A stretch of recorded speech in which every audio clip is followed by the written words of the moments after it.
Come on, Steve. Bunsen. Burner. Dolly. Machine. Internal. Combustion. Why do we need Steam. Petri? Dishes. Oscar. Base. Isaac. Newton. Transplanting. Hello. Hello, Steve. Hello, Nick. It's good to be back. Hooray. Welcome to another podcast, everybody. Hope you're all doing all right out there. Yeah, we're back on the Science Shed. We're back on the Science Shed, and we're in another auspicious location. That's true. Last time we've been in the Royal Society before, haven't we? We have. And we've been in my flat. And my flat. Which are both very auspicious places. Amazing. Yeah. So beautiful. Yeah, standing on the shoulders of giants. Do you remember the view we had in my house outside the window where we could Of see... your garden? Well, it wasn't so much a garden as a broken fence and a dead black bird, which my cat had probably killed 3 weeks previous to that. Yeah, the view we're looking at now is very similar to that, isn't it?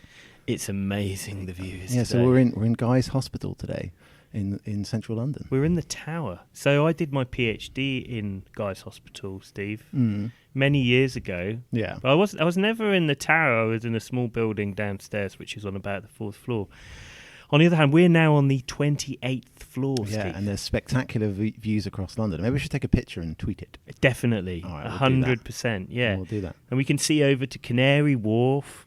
Number 1, Canada Square is flashing in the distance. I can see numerous other buildings. I don't know what they're called. Could be the cheese grater. Yeah, you can see the cigar. the, Palace of Westminster as The well. dildo. The dildo. Because they've all got stupid names, haven't they? Well, right by the Shard here, right? We're just too close to see it. Can't see the Shard. I know. It's in the other direction.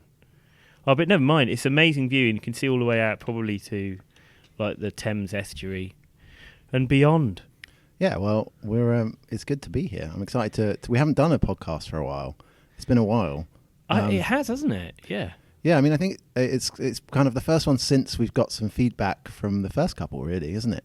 I think really, yeah, that's true. Have Because we were blocked up. Do you remember we talked about being blocked up last time? Yeah, exactly. But now we've let all that go. Now we're free. It's all to do what we dropped want out to of do. the podcast can. Exactly, yeah. And we're back to tell you some more interesting stories and anecdotes, aren't we? Indeed. Well, should we get on with it? Yeah, let's do it. Here we go. Hooray.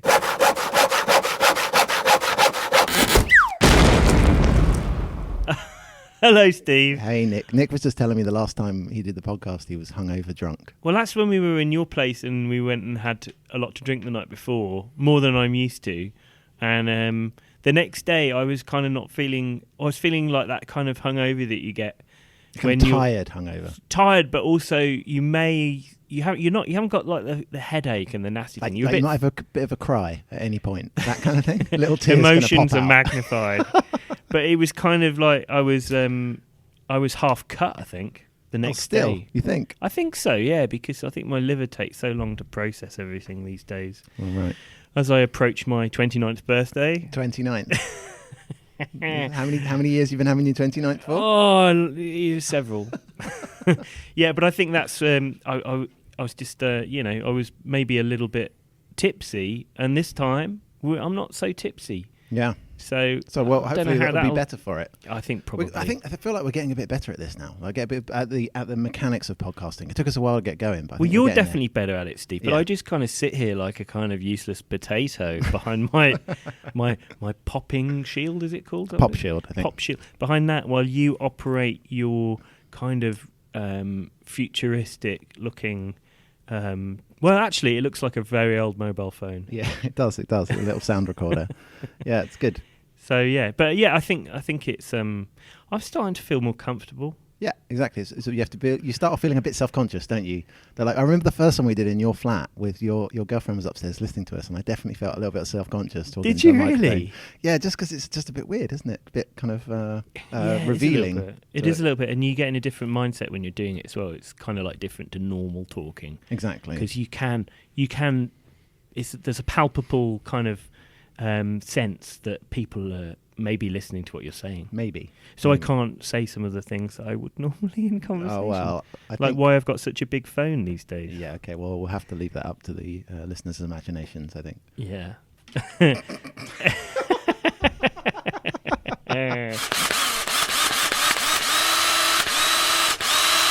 So, science.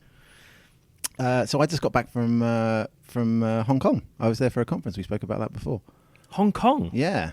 Amazing. Yeah, I did know about that. Yeah, it's really good. What happened in Hong Kong at your A conference? couple of few things. So one, I felt it was really hot, like really hot. Well, it's Hong Kong, man. It's I know. almost on the equator. I know it's it's kind of 38 degrees and 80% humidity. A lot of sweating. A lot of sweat. Well, most things are air conditioned. That must be quite problematic for kind of pale, pasty, Exactly. strange scientists. That's right. Yeah, Especially Didn't from do Europe. too well. Didn't do too well, but I was all right. Yeah, it was good. I felt really tall. Like I was kind of 20 centimeters taller than everybody else there. Was it like in that video with Sophie Ellis Bextor? Have Yeah, you seen that one? Yes, exactly. When there's a tall man who gets in the taxi and everyone's from Yeah, must have been exactly. in about 1999, that video. Yeah. Because you're quite a tall guy, Steve. I'm about 6'2", 6'3", something like that. So not You're, ridiculously tall. you're taller but- than the average Dutchman. Is that true? Yeah, it was in the news today. And how tall is the average? The Dutchman? average height in the Netherlands is precisely 6 feet. Really? They're the tallest Is that the nation in the mean? world. Yeah, that's the mean. Yeah. Yes, yeah. Well, I don't know whether it's the mean or the median. Okay. We can come across all those interesting statistical definitions later, maybe, Steve, Hooray. off air. Yeah. Yeah, but it's about 6 foot is the height, the average height in Holland. Okay, so I'm taller than that. Well, I was definitely taller than the average height of the average person from Hong Kong because it was I did feel massive. Do you know where the smallest women are from? I'm going to guess Japan, No. Vietnam, Are we going to go through like Asia. 20 It's gonna be names? Asia. It's Asian not countries. Asia. Is it not Asia? No. Oh God, I don't Shall know. I tell then. you? Yeah, go on. It's at Guatemala. Wow. The average I would have height. never have guessed that. I didn't believe this when I saw it, and we should look this up and come back to it on a later date. Right, just But fact the check. average height of a woman in Guatemala is less than 5 feet. Wow. It's really small. So there's going to be some 4'2" around or something. I don't know, man. I don't know. They're obviously a very small people. Maybe they're malnourished or something.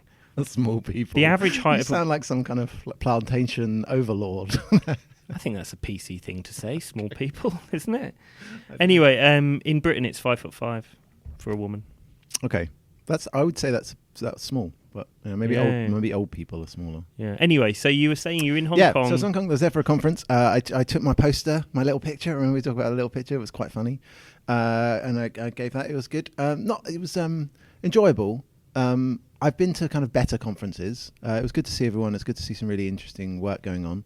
And it's always good, like we said, to kind of interact with those other scientists and the people's papers that you've read.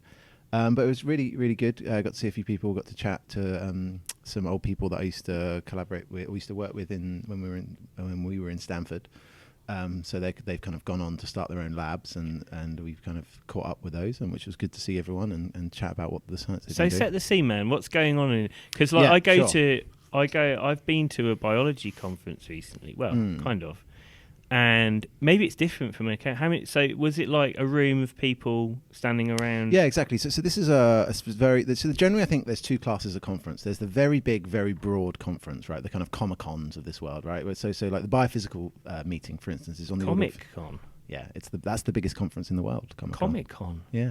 But it's probably more fun than your Hong Kong Well, not to me, Nick. Not to me. Not I to bet me. it was.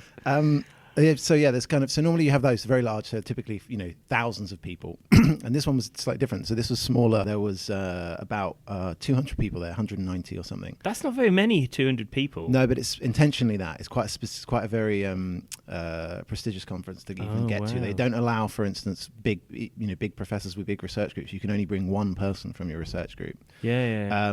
Just to make sure that everyone gets the opportunity to apply, and it's not dominated by a few kind of very large names. What's it called? It's a Gordon Research Conference, so it's called Oh, Single yeah, Molecule yeah, Approaches yeah. to Biology. And so their goal is they kind of Oh. set the conference away from, generally they're kind of away from big populated areas and things, because they want people to kind of actually interact with each other and not Hong feel... Kong's kind of like Yeah, I know, quite a big but it was in the population. university, right, which is right at the end of the MTR.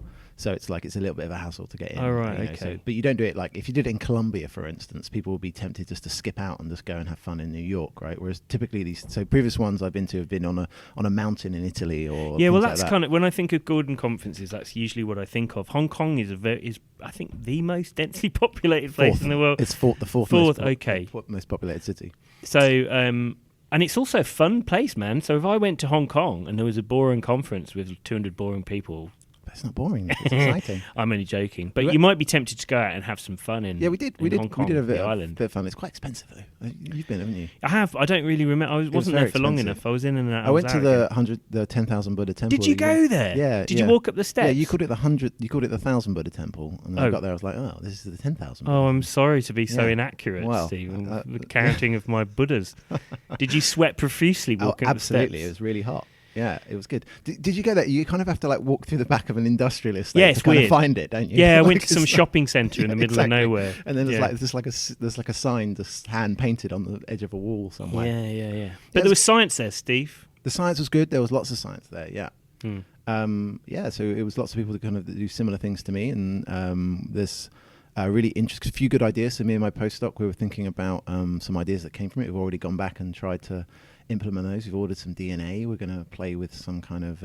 I could provide you with some DNA. I bet you can, but we need a very specific bit of DNA. My DNA is pretty specific. To you it is, but not to my experiments.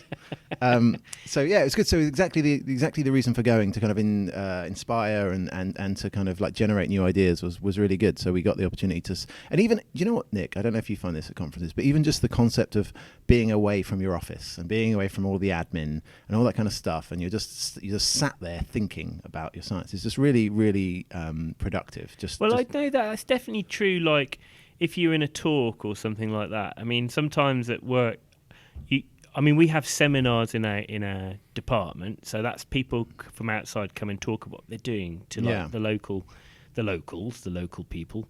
And if sometimes I think, well, I'm too busy to go down to it. But often when you go and sit there and you kind of think, well, this is a boring talk, and then your mind switches off, and then you start thinking about it. So if you had a weekly meditation, that would work just as well, or just like half an hour to sit in a room. I think a weekly meditation wouldn't work because in a talk you're kind of stuck in there, aren't you? Right, you can't. And you sometimes they're extremely good, of course, but sometimes I get so bored that I'm just thinking, well, how can I amuse my brain? Yeah, so my mind wanders.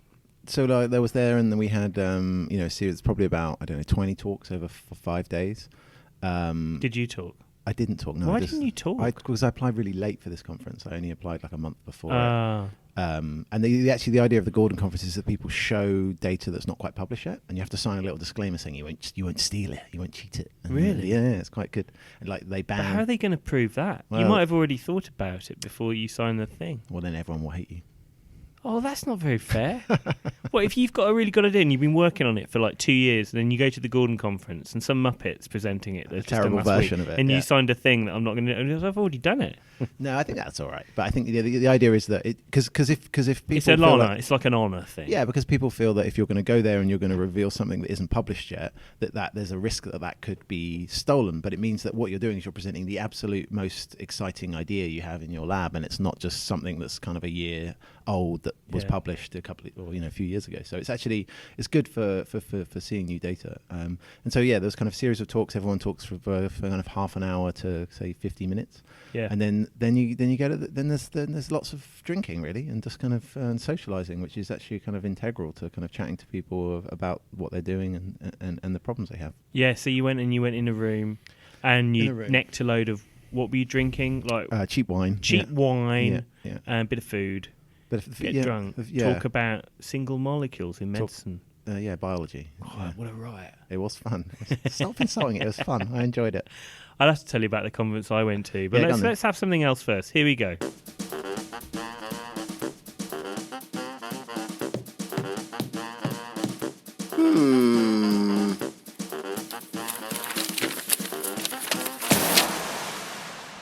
So Nick, I was at the conference, right? And then afterwards I went on holiday. I went to Vietnam for a week. I went on a kind of boat trip down to Ha Long Bay, and it was really good. And I was there, and there's quite a lot of mosquitoes and things in Vietnam. And I was thinking, people put on DEET when you go on holiday. Insect repellent. Yeah. Yeah. And I was like, I've sprayed that like in my mouth sometimes. Right. So, but I was thinking there about scientifically. I was like, well, what is it and how does it work? Right. So I started going down a bit of a rabbit hole on how DEET works, and it's actually quite interesting. You want to hear? I do. But okay. I'll tell you what. Before you start, it doesn't work on midges, right? Because I go on holiday to Scotland, the west coast of Scotland. Yeah. You've experienced midges. I have, yeah, Oh particularly my in Scotland. God, it's a nightmare. It doesn't matter how much insect stuff you spray on your face, your head, you will never get rid of them. The only way is to wear like a special thing over your head. Well, they say, don't they, in Makes you Scotland look like a dick. there's two seasons. There's rain and midges, and that's it. I think you can have two together, actually, to be honest. Okay. Anyway, tell me why DEET doesn't work for midges. Well, I don't know why it doesn't work for midges, but it's actually quite a whole area of research. So DEET, for anyone that doesn't know, the chemical formula for it is a diethyltoluamide, right? So it's quite a small compound. And originally, people thought that it binds, it kind of masks the scent of octene 2-ol, which is a compound that we secrete in our sweat, which kind of smells like kind of sweaty meat kind of thing. Really? Yeah, so this is what they thought. So it's called diethyltoluamide. Toluamide is the right, chemical Steve, structure. There's a challenge, right? I'm not a chemist. Right. I'm going to attempt to draw that Yeah. afterwards. All right. And then you can take a picture of it and you can put it on your Twitter feed. Well, and you can laugh at people. You can get people to laugh at me. Okay, well that's all good. right? I'm gonna have a go at it. Any opportunity to get people to laugh at Nick, I'm up for. And you know what? I'll be so amazingly happy if I am able to do it. Well, I mean, so it's not so for people that don't know how nomenclature works in chemistry, it's not too bad. So toluene, which is don't tell me. I'm going to do Okay. it. I want to do it as All it's right. like a little challenge. Okay, fine. All right, then we can have a little nomenclature. Anyway, get on with your story about DEET. Okay. So So it disguises fleshy. So this is sweaty originally smells. what people thought. So they actually thought that DEET was binding to the receptor in mosquitoes that they have that's specific to this compound, this octene 2-ol, which is a kind of an alcohol that we secrete in our sweat. So hang on a minute. So the DEET goes into the mosquito, Yeah. binds to something that the mosquito normally uses to sniff us out. Exactly. Right. So it can't smell us anymore. Basically, that was Okay. the hypothesis, and that's what people thought. It's like air freshener in the toilet. You can't smell the Exactly. the nasty. Yeah. So nasty so business. so DEET is the equivalent of like a Glade plug-in fresh or something for a mosquito. So Man, so- do you reckon that like humans eventually start to, like sometimes I associate lavender with the smell of the toilet? a really bad one. Do you think that might happen to mosquitoes as well? They start to get desensitized. Well, we don't know. It's not, also what they thought is not that it smells of something. It's just that they can't smell. So it might not be masking. It might not smell of anything in and of itself. It's just that they can't smell the octanol. Right. compound. Yeah. So we don't know if it smells like lavender or whatever to a mosquito. But they actually know the neuron that it binds to in the mosquito's brain. There's only one neuron. So yeah, it activates a single neuron. That is, see, I'm always amazed Isn't at it things nuts? like that. Yeah, because you forget that small animals don't have many cells in them. Like we've got somewhere in the region of 10 trillion cells in our bodies. I thought it was okay. Well, okay, 100 trillion. I thought Whatever. it was less. I thought it was about 1 trillion. Well, Okay. God, All right. you're doing your finicky thing again. What's an order of magnitude between friends? All right, we'll call it. All right, go ahead. But it's some animals like people work on experimental worms. Like They've C. got elegans about and things, yeah. exactly. So C. elegans is a type of tiny little worm that you can grow in a petri dish. It's got around 1,000 cells, and we know the whole all of the neurons, family yeah. tree of all of those cells. So you know Yeah. where they come from and where they are. Anyway, So originally people thought it was this, and then there was a paper. So I started digging, right, and so there was a paper in Nature from 2013, right, where someone went in and they found these what do they call them? This highly expressed conserved receptor called IR40A, right, which is what they thought. they're always really catchily named, aren't Yeah, it's they? terrible, isn't it? Which they thought was actually which was the receptor responsible for this thing that stops mosquitoes being able to smell us. And actually, they went and did a big kind of screening of about 100,000 compounds computationally to try and find similar classes of molecule. And the goal would basically be there, instead of using DEET, which has potentially some toxic side effects, it also dissolves plastic. So if you try and like spray it on your shoes or something, it melts your plastic. So what they did was they thought, well, there's a chemical called DEET. It does something. Let's kind of look at loads of other similar structures and see which ones might do the same job, but without dissolving plastic. Or yeah, and actually they might smell better, or they might have be less toxic, and these kind of things. All right, so they're trying to find better things than DEET, basically. Yeah, exactly. But the point is that they thought they found the specific receptor that it bound to. Yeah. So there was a big paper in Nature, which is obviously a very good journal. And I've heard of that one. And literally last week in June, someone published a paper saying it's all bollocks. So they retracted it. So this paper from 2013 in Nature has just been retracted. It's nonsense. Yeah, and actually, when you read it, they wrote a little blurb, and they said the retraction of that. So the paper's called "Odor Receptors and Neurons for DEET and New Insect Repellent." So at the end of the paper, they conclude that there's these compounds, different classes of compounds, which they still think is true. But because they actually studied this effect in Drosophila in flies, because they've got a very highly conserved receptor instead of looking directly in mosquitoes, which is very common in biology. But yeah, so they repeat it, and then there's a whole other paper, Nature Communication, which came out in June this year, called IR40A neurons are not DEET detectors. Oh no! So we don't know. We've got no idea. So I don't understand. So the original paper, that got retracted. Yeah.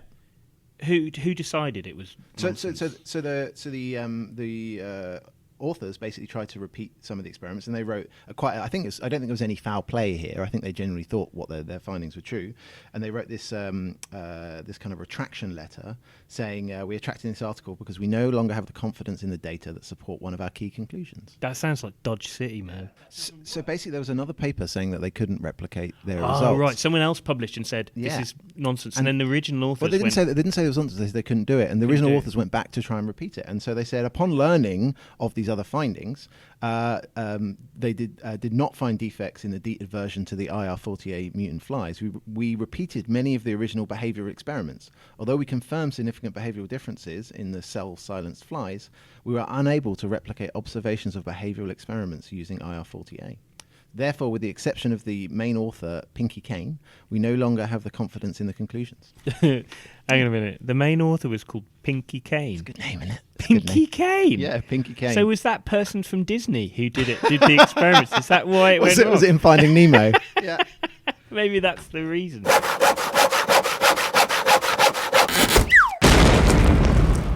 Steve. So we are tired, huh? A little bit. A little bit.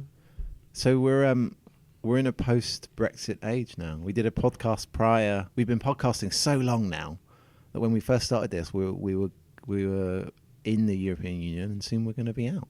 We're not out of it yet, though, are we? No, but we will be. Do you think? So here's a question. Do you think it'll be good for science? No. You don't think in any way? There's going to be no silver lining? Well, I've started to make a list of positive news from Brexit. Really? Yeah. And what's on the list? Do you want the first one on my list? Maybe I should dribble them out slowly. But yeah. Maybe for academics, because of there's fewer foreigners coming in the country, it will be easier for a British person like me to get a job. No, come on. That's not what you care about. You don't care about that. I'm just saying. I'm just making a list about it. So imagine... So you're saying it's less competitive? Yeah. Which is clearly not a good thing. But what I'm trying to do is look on the sunny side from a personal point of view. If we had a personality swap, this is normally what I do. But basically, right, in the UK, I think it's something like 40% of academic positions are filled by non-UK nationals. Right. Yeah, right. So if anyone should be voting UKIP, it should be the academics. It should be bloody academics, yeah. Because they are literally coming here to steal our jobs. Absolutely.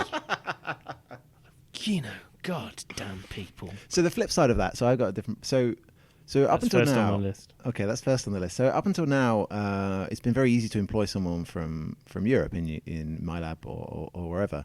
But it'd been much harder to employ someone from outside, so the US or China or wherever you pick. So maybe the fact that kind of science after the UK leaves the European Union will be more competitive because of that. Maybe that because now it's a level playing field, so it doesn't matter. So you can imagine an instance where someone could be from Portugal, for instance, and they could be nearly as good as some guy from China or some girl from China.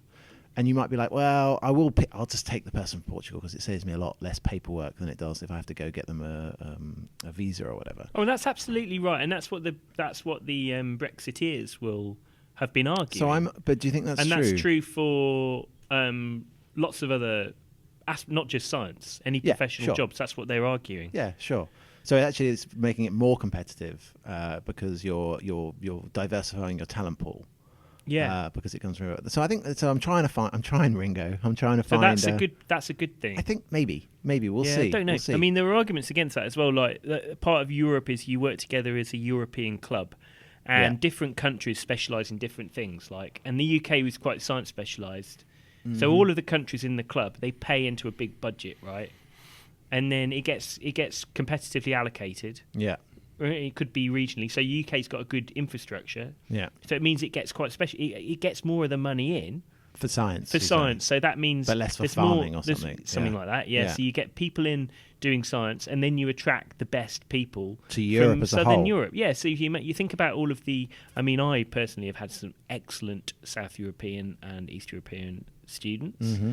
And they're like the best of the bunch, and they come to the UK because we've got a much better science infrastructure, arguably, than Spain or Portugal or Italy. Not necessarily true, but you do get some very good students from there. So the UK benefits. You're saying it's being part of the club. Yeah, it's means partly that we can specialise in one thing, say for instance science, and that Germany can specialise in something else. Well, that's the whole point of isn't that the whole point of a union of countries that. That's what happens. You specialise in certain areas and you benefit mutually. Yeah, I agree. I mean, think about Germany and France. I mean, the French just drink nice wine.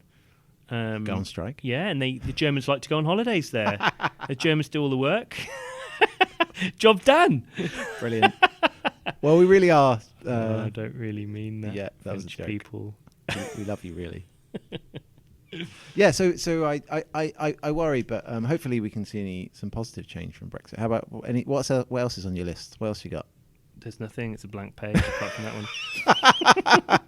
Well, hopefully next time there'll be more. Well, I don't want to get all serious about it, but I feel really sorry for my colleagues and students at the moment who are having to live in a world of uncertainty about their futures, not knowing what the future holds, where they're going to be going, what they're going to be doing, and I don't know. It's pretty sad, really, generally speaking. Yeah, it is pretty sad. So hopefully hopefully some good things will come from it. Yeah, they will. Everything's going to be will. fine. Should we go get a beer now? I'm going to get whiskey. Whiskey.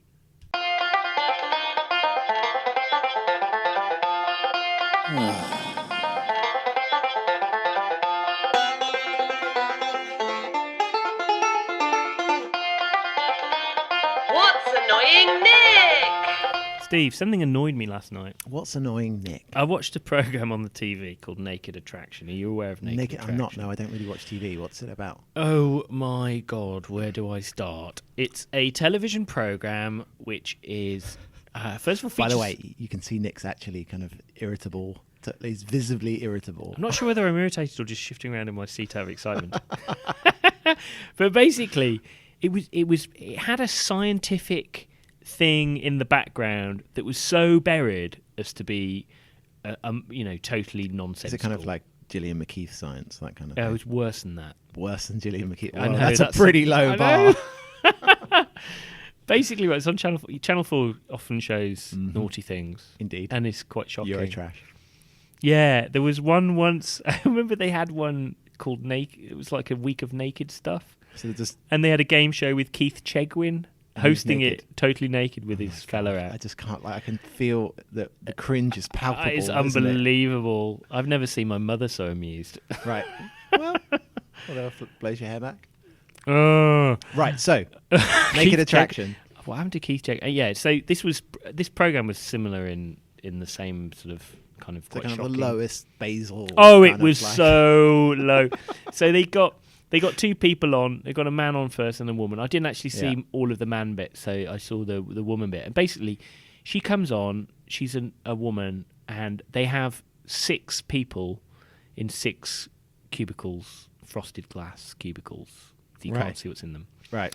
And the premise of the show is that the person who's there. So it's like blind date. Blind date, but they pick based on their body type. Their naked, the other people's naked bodies. But is it just the silhouette? Is that you see, or do you see everything? Let me explain. Oh, right. So the first stage was that they lifted up the cubicle glass until it came just above the genital area. Oh my gosh! Nick, and then they showed close-ups of what the people's ghoul is, basically. Right. So they So wait, sorry. So the contestants are women and the guys, or is it vice versa? Or is well, it this same woman, sex, no, or? this woman, she was flexible. All right. she So, was so the two- choice. She could go either bisexual, way. Okay. So they had 3 women and 3 men, Right. Okay. and so she looked at some vaginas first, and kind of described them in quite detailed, Oh my the God. shape, the biology, the position of the labia, the amount of hair. But this was interspersed with scientific comments about pheromones and how pheromones can get trapped when there's more hairy stuff. I just did a literal eye roll there. I don't think I've ever done an eye roll. I actually just did it looking at Nick. This is awful. Oh my God! And I was watching it. So Maybe, it's not- maybe so this didn't it's- annoy me. It annoyed me. Some parts of it annoyed me. Some of it just made me laugh, titillated me a bit. I don't know. So what's annoying is when they're kind of purporting to have some kind of scientific angle on here. Yeah, right? Like that's it's what they just were that's doing. what I think that's like. And- It's fine if be risible for the sake of being risible, but don't tart it up as something that's more than it is. It's just Anyway, titillation. she had to sort of like in kind of true kind of reality TV shows sort of give one of them the axe at various points, and then they had to walk off. And so she ended up with one. They gradually exposed the body all the way up to show. Did they get to the chest face area. eventually? They eventually get to the face, and then with the last one, there's a talking bit as well, so they get to listen to them as well. And then Right. she makes That's a quite tune. important in a relationship, isn't it? Well, this kind of was part of it. Was Is it- I maybe think it's the just the idea was evolution that of Tinder. you're more compatible if you pick based on the physical characteristics of the body. Or at least you have some. That's what the idea was, and I can't refute that. Maybe it's true, but It's a hypothesis. I'll we'll give them come that. back to it. But it was Let's not come back to it was this. certainly an eye opener or eye closer. Let's never talk about this again. Oh, Steve, you should have seen some of the shapes of these people's ghoulies. That's what we've become to. We're on the 4th or 5th or 6th podcast already, and we're just complaining about the shapes of ghoulies. Anyway.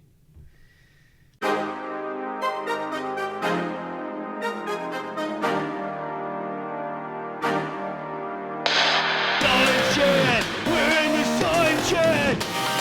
Science Shed! We're in the Science Shed! Come on, Steve! Bunsen. Burner! Dolly. Machine! Internal. Combustion! Why do we need Steam! Petri? Dishes! Oscar. Base! Isaac. Newton! Transplanting. Science! Well, bosh. There you go. Another one in the bag, Steve. Just nailed that. Another podcast. Just retire that one. Yeah, so that's it till the next time, folks. Yeah, hopefully you enjoyed it. If you like it, please like, favourite, subscribe, all that social networking jazz. We're on SoundCloud and also on Twitter. I'm Steve the Chemist, and Nick's the Evans Lab. So say hello. Yeah, we'll tweet some stuff soon. Yeah, and see you next time. Bye, everybody! Bye!